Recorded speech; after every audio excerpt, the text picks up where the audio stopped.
Bom dia a todos vocês. Estaremos iniciando, meus irmãos, mais uma escola bíblica e continuaremos falando a respeito de Jesus Cristo.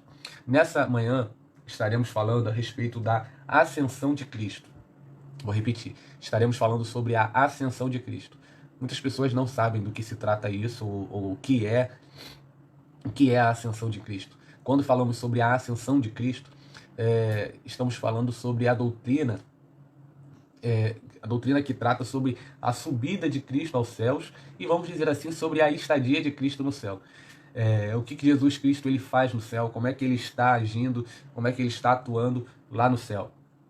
É disso que estaremos tratando nessa manhã. Cristo ele subiu aos céus. Antes de entrar propriamente na matéria, é importante dizer que todos nós temos a compreensão, talvez não uma compreensão exata ou muito aprofundada, sobre algumas doutrinas. Nós sabemos sobre a encarnação, sobre o nascimento de Cristo.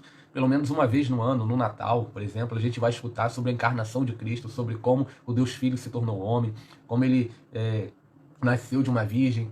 Isso é falado, isso a gente costuma escutar. Ouvimos também falar sobre a morte de Cristo, a morte, né, o momento da crucificação. A doutrina da morte de Cristo, da sua expiação, da sua substituição, também é muito conhecida. E também ouvimos muito falar sobre a ressurreição de Cristo. Por exemplo, a gente escuta bastante sobre a ressurreição, no mínimo uma vez também ao ano. A gente escuta na Páscoa sobre a ressurreição de Cristo. Então nós temos as doutrinas a respeito de Cristo mais conhecidas. A sua encarnação, a sua expiação, né, a sua obra de vida, a sua morte, e também a ressurreição de Cristo. Só que após a ressurreição de Cristo, nós percebemos que Cristo ressuscita e, como eu falei na última aula, vocês devem se lembrar, ao Cristo ressuscitar, ele aparece aos seus discípulos. Ele aparece para Maria Madalena, ele aparece para Tomé, ele aparece para os seus discípulos que estavam no cenáculo. Jesus ele se aparece a muitas e muitas pessoas, aos discípulos no caminho de Emaús, a grupos de centenas de homens. O que eu quero falar com isso? Após a ressurreição de Cristo, o próprio esteve presente aqui na Terra muitos dias, cerca de 40 dias, Cristo esteve na Terra com os seus discípulos, conversando, ensinando, falando a respeito do reino de Deus, se alimentando, comendo com eles, né, tendo um momento de comunhão. Ponto. Então a gente vê que Cristo ressuscita, e ele ressuscita, conforme eu falei também na última aula, com um corpo físico, mas um corpo incorruptível, glorificado, um corpo aperfeiçoado. E ele passa um tempo com seus discípulos. Só que Jesus ele não fica para sempre com seus discípulos aqui na Terra. Conforme ele havia falado muitas e muitas vezes durante o seu ministério, ele falava que seria necessário ele padecer, ele morrer, mas que também seria ressuscitado. E Jesus também falava que ele deveria subir, preparar lugar, né, para os seus discípulos. E o que eu quero falar com vocês nessa manhã é sobre isso, sobre a ascensão de Cristo. Cristo, uma vez ressuscitado, ele passa um tempo com seus discípulos, só que depois ele sobe aos céus. E nos céus ele está agora à destra do Pai. Eu quero falar sobre isso, a ascensão de Cristo. Para isso, eu convido vocês a abrirem sua Bíblia em Lucas, o Evangelho segundo escreveu Lucas, capítulo de número 24. Vamos ler aqui do 50 ao 53, e depois a gente dá uma corridinha para Atos também, para a gente compreender o que Atos diz. Vocês sabem que Lucas e Atos é como se fosse um grande livro, apenas um livro escrito em 2 volumes. Tá? O autor de Atos dos Apóstolos, muito, muito provavelmente, é o mesmo autor do Evangelho segundo escreveu Lucas, né? O doutor Lucas. Vamos ler Lucas capítulo 24, versículo 50. E levou-os fora até Betânia. Jesus levou seus discípulos até Betânia. E levantando as mãos, os abençoou. E aconteceu que, abençoando-os, ele se apartou deles e foi elevado ao céu. E adorando-o eles, tornaram com grande júbilo para Jerusalém, né, os discípulos. E estavam sempre no templo, louvando e bendizendo a Deus. Amém. Vamos ler agora o que diz Atos dos Apóstolos, capítulo 1, a partir do versículo 8, eu vou ler até o... Deixa eu ver, eu vou ler até o 11. Diz assim: Mas recebereis a virtude do Espírito Santo, que há de vir sobre vós. E ser-me-eis testemunhas, tanto em Jerusalém, como em toda a Judéia e Samaria, e até os confins da terra. E quando dizia isto, vendo-o eles, foi elevado às alturas. Vocês estão percebendo isso? Jesus subindo aos céus, sendo elevado. Foi elevado às alturas. E uma nuvem o recebeu, o encobriu, ocultando-o a seus olhos. Ou seja, Cristo está subindo aos céus, os discípulos estão com ele, né, ali em Betânia. E Cristo está subindo aos céus, os seus discípulos estão olhando para Cristo sendo elevado. E em certo momento parece que Cristo ele some da percepção visual dos discípulos. Lucas aqui vai dizer em Atos que parece que uma nuvem o encobriu, o escondeu e ocultou Jesus dos olhos dos seus discípulos. Né? Cristo está sendo elevado e uma nuvem o encobre. E estando com os olhos fitos no céu enquanto ele subia, né, os discípulos com os olhos fitos enquanto ele subia, eis que junto deles se puseram 2 varões vestidos de branco, os quais lhes disseram, varões galileus, por que vocês estão olhando para o céu? Esse Jesus que dentre vós foi recebido em cima do céu, há de vir, assim como para o céu o vistes ir. Os discípulos estão contemplando Jesus sendo elevado. Em certo momento, quando Jesus ele está sendo encoberto por aquela nuvem, 2 varões se aproximam dos discípulos e dizem o seguinte, varões galileus, por que vocês estão com os olhos fitos no céu? Por que vocês estão olhando para o céu agora? Esse Jesus que foi recebido no céu, ele também voltará da mesma forma como vocês viram-no subir. Ou seja, Jesus sendo elevado ao céu, Lucas está dizendo aqui também que Jesus ele foi recebido no céu. Parece que teve uma grande festa em honra para aquele que estava chegando novamente ao céu. Essa cena aqui que Lucas está retratando e que o apóstolo Paulo em suas cartas retrata, parece muito, nos traz muito à mente a de um rei que parece que sai do seu lugar, sai do seu território, vai para um território distante, faz a sua guerra ou a sua conquista e depois ele retorna para o seu território. E quando retorna, parece que retorna com uma grande festa de honra, de louvor a ele, porque ele conquistou o território, conquistou aquilo que deveria ser conquistado. Você já deve ter visto em alguns filmes, algum seriado, quando homens estão retornando para o seu território após uma conquista e eles desfilam, né, sobre os seus cavalos e muita gente está aplaudindo, muita gente está fazendo festa. Por quê? Porque o rei está voltando vitorioso, o grande rei voltando sendo aquele conquistador.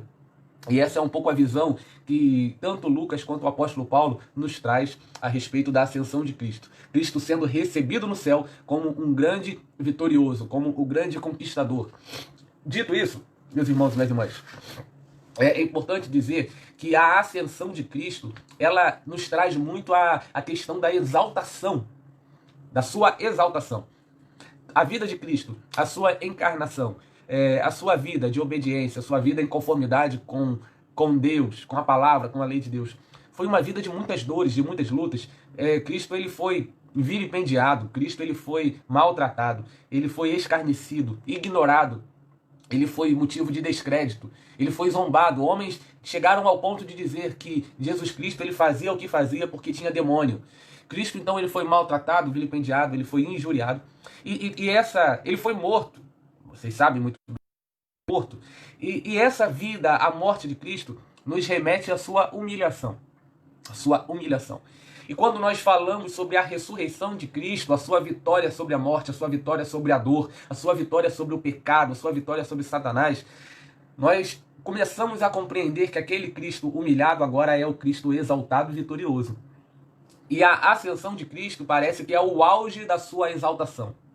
Se o início da exaltação de Cristo foi a sua ressurreição, a ascensão de Cristo, ele ser elevado e ser recebido no céu como o grande rei vitorioso, nos apresenta a exaltação de Cristo.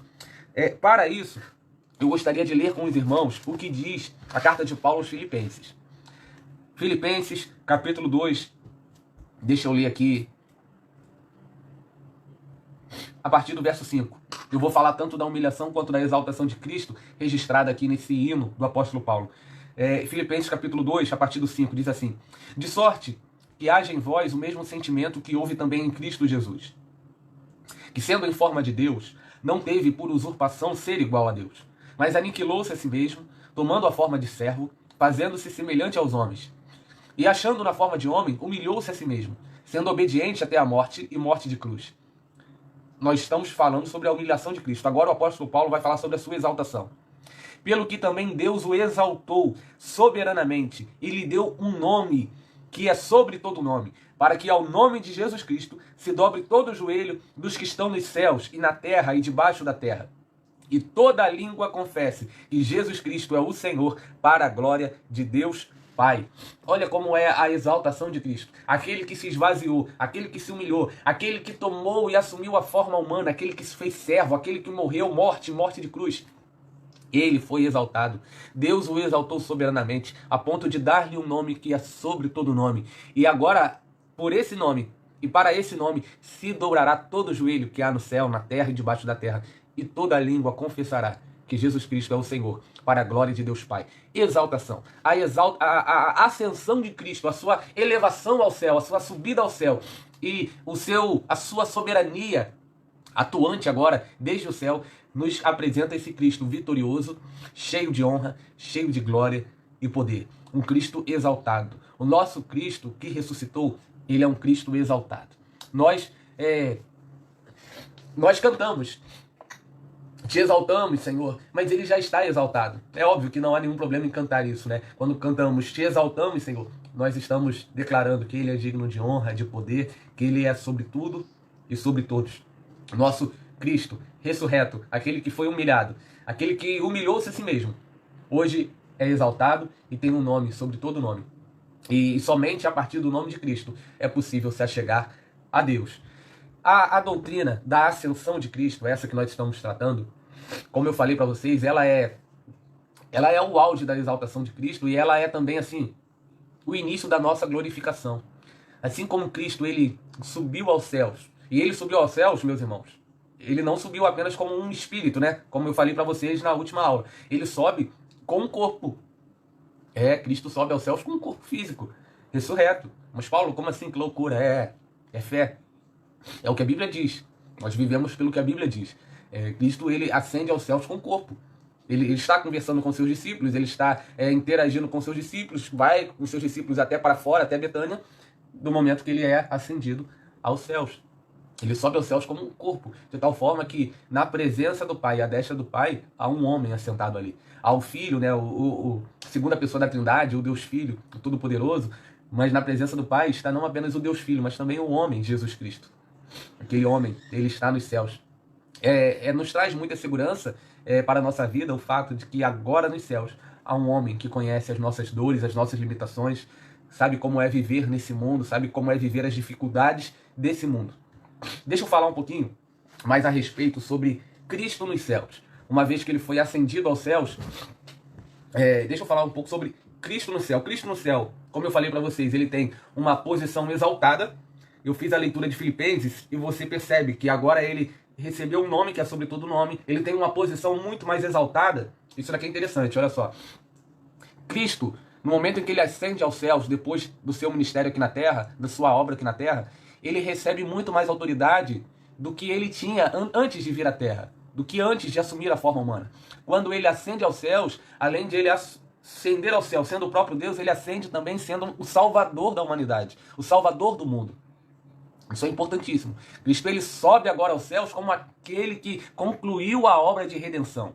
E isso é importante. Outra coisa importante é que a ascensão de Cristo vai nos mostrar definitivamente que a obra de redenção, ela foi concluída. Que Cristo, de fato, ele pagou o preço, e o preço que ele pagou foi aceito por Deus. Quando ele sobe aos céus, ele sobe como um grande rei vitorioso. Ele sobe como Deus, como ele sempre foi. Só que ele também sobe como um homem. Há um homem no céu. Como assim? Tem um homem no céu, com seu corpo glorificado. Cristo, ele sobe aos céus. Mas qual, onde que é o céu? Eu não tenho a mínima noção de onde é o céu. Não tem como a gente localizar no espaço onde fica o céu. E a gente tem uma grande dificuldade, porque a gente imagina assim, só fazendo um parêntese, só para provocar a reflexão de vocês. A gente pensa no céu como o céu é aquele ambiente que está acima de nós. Né? Não, o céu está acima de mim. Só que, meus irmãos, a Terra, vamos pensar, a Terra ela é redonda. A Terra é redonda. Então, assim, o céu que está acima de você não é o mesmo céu que está para uma pessoa que está no Japão agora. A Terra é redonda, redonda. Então, o céu que está acima de você não é o mesmo que está para a pessoa que está no Japão, nas Filipinas, na Austrália.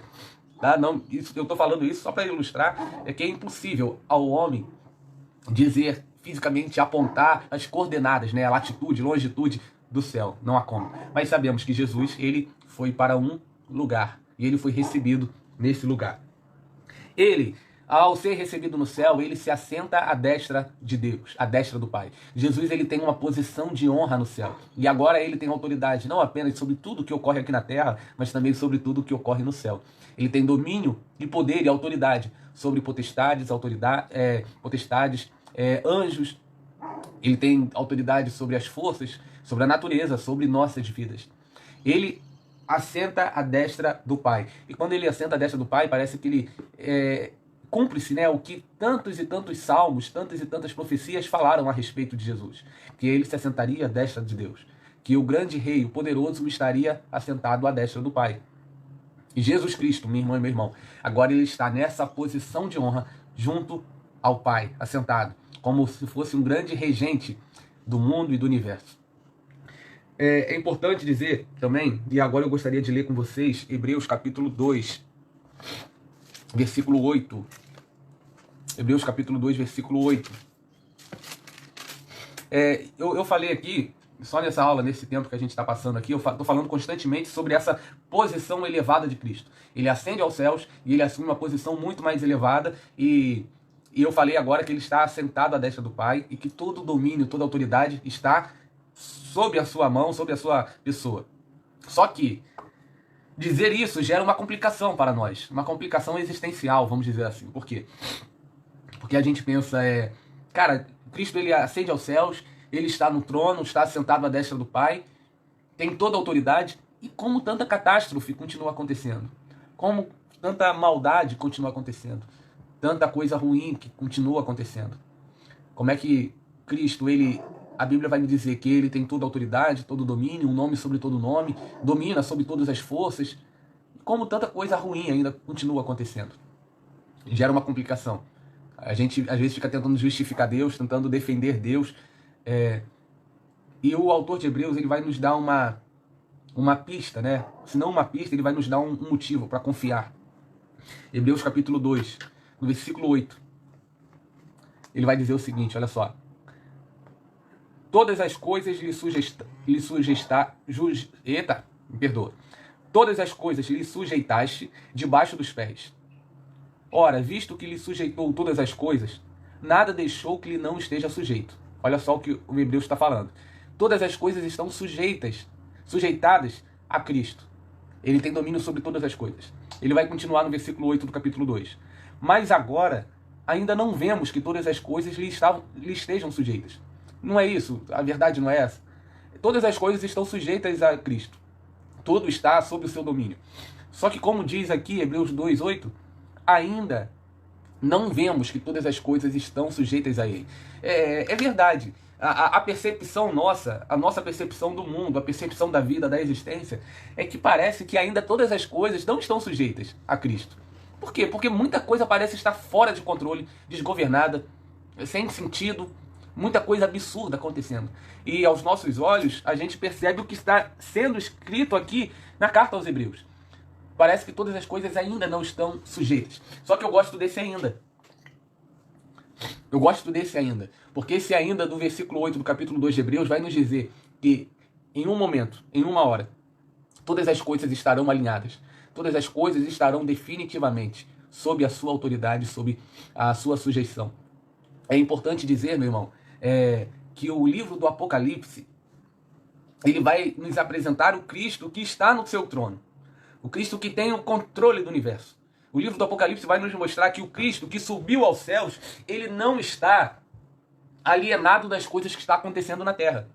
Apocalipse, ele vai nos mostrar que o Cristo que está no seu trono, ele está ciente do que está acontecendo com a sua igreja, do que está acontecendo com os crentes. Ele está ciente do que está acontecendo no mundo, a maldade, a corrupção, a iniquidade, a impunidade, a falsidade. O Cristo que está soberanamente sentado no seu trono, ele não está inativo ou distante. Ele, ao assentar no seu trono de glória, Cristo ele não descansou da sua obra, ele não está parado, muito pelo contrário.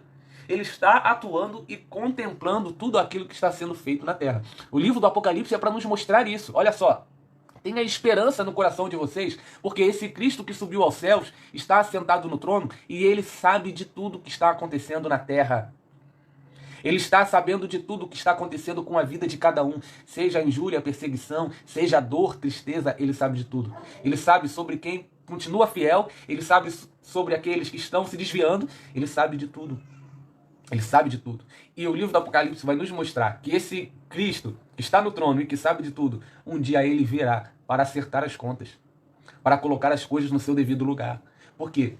Porque a maldade não passará impune. O mal, a pessoa má, não passará impune. O corrupto, o iníquo, o ímpio, não passará impune. O mentiroso, o racista, não passará impune. Eles sofrerão a consequência óbvia de suas ações, de suas palavras, de suas atitudes. Cristo nos céus, ele reina soberanamente, sempre consciente do que está se passando aqui na terra. Cristo, ao subir aos céus, ele não ficou distante de nós. Muito pelo contrário, ele ficou ainda mais perto da gente. Ainda mais perto da gente. Ele sabe o que se passa conosco e nos ajuda. Cristo nos céus, ele não apenas ele atua como um grande rei soberano que tem domínio sobre tudo. Nos céus, ele também atua como um grande sacerdote. Como assim, como um grande sacerdote? No céu, Cristo, ele está como um homem à destra do Pai e sempre intercedendo ao Pai a nosso favor. Quando oramos, quando clamamos e oramos em nome de Jesus, quando pedimos algo ou quando fazemos algo em nome de Jesus Cristo, nós temos o próprio Cristo intercedendo e nos ajudando junto ao Pai. Ele é o nosso grande advogado e intercessor. Cristo, ele está agora, nesse momento, intercedendo por nossas vidas. Ele não está distante, muito pelo contrário. Jesus está muito perto de nós. Muito perto de nós. Eu quero falar também a respeito sobre a descida do Espírito Santo. A ascensão de Cristo foi importantíssima, minha irmã e meu irmão que me escuta, para a descida do Espírito Santo. Você percebe que foi Cristo constantemente falava, principalmente no Evangelho, segundo escreveu João, você percebe que Cristo falava, olha, é necessário que eu suba, porque quando eu subir, vos enviarei o Consolador. E quem é o Consolador? O Espírito Santo, né? O nosso ajudador, o nosso advogado. Então, a subida de Cristo nos faz ser derramado em nós o Espírito Santo. A presença de Deus em nós. O Espírito Santo, aquele que habita em nós, é a certeza de que Deus ele não apenas está perto, mas está em nós. Em nós, no nosso coração, na nossa mente, atuando em nós, nos ajudando a viver essa vida. Não apenas viver essa vida, o nosso cotidiano, mas também fazer a obra de Cristo. Fazer a obra, ser atuante no reino de Deus, ser relevante no reino de Deus. Tudo isso só é possível porque recebemos o Espírito Santo. E esse recebimento do Espírito Santo, essa virtude, esse poder para testemunhar a Cristo, só é possível porque o próprio Cristo subiu aos céus. Subiu aos céus. É um grande presente saber que quando Cristo ele subiu aos céus, ele derramou o seu Espírito sobre o seu povo.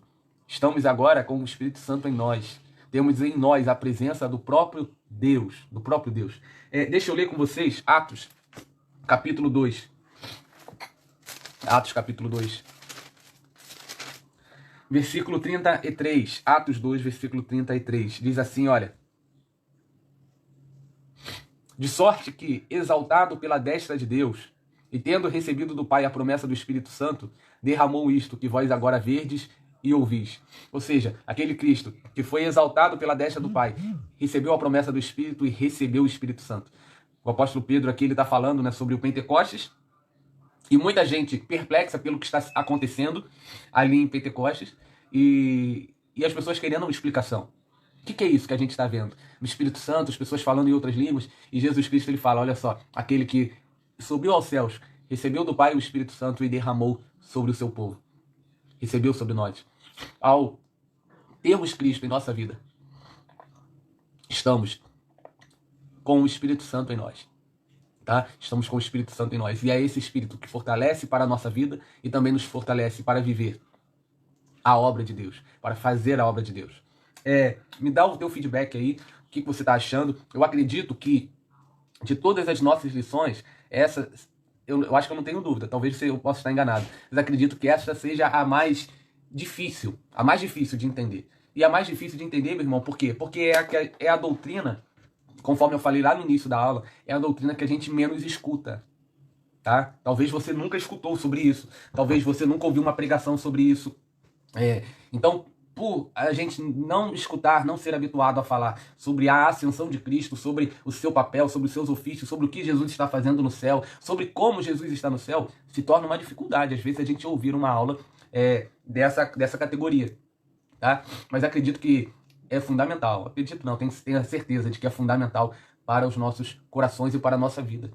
Ter essa compreensão de que Cristo ele está no céu, ele reina soberanamente, ele atua como um grande sacerdote à destra do Pai, que ele subiu aos céus com o corpo, e assim como ele subiu, também nós um dia subiremos com ele. Tá? Não subiremos, minha irmã e meu irmão, apenas como uma alma subindo aos céus. No momento em que Cristo vier nos buscar e ao encontro de Jesus nos ares, subiremos com um corpo transformado, assim como Cristo subiu com o seu corpo também transformado. Tá bom? Eu estou concluindo, caminho agora para a conclusão, e é importante dizer que Cristo no céu nos traz a indicação de que a nossa pátria não é aqui. E essa fala é a fala do apóstolo Paulo, né? A nossa pátria não é daqui. Nossa pátria é o céu. É lá o nosso lugar. E Jesus ele está lá preparando o nosso lugar, preparando um ambiente para nós. Tenha certeza de que às vezes gera em nós um espírito de inadequação, de que, olha, esse mundo, não pertencemos a esse mundo. E de fato, se temos Cristo em nossas vidas, não pertencemos a esse mundo. A nossa vida pertence ao céu. Somos cidadãos do céu. E você venha ter a certeza de que aquele Cristo que subiu aos céus, foi elevado aos céus, foi assunto aos céus, está preparando um lugar para você. Porque lá é o teu lugar, lá é a tua morada, lá é o teu ambiente, é a tua pátria. Que Deus ele venha te abençoar nessa noite, minha irmã e meu irmão, que você venha compreender tudo aquilo que a gente falou nessa aula. Paulo, é só isso? Não, não é só isso. Tem muita coisa ainda para se falar. Mas acredito que como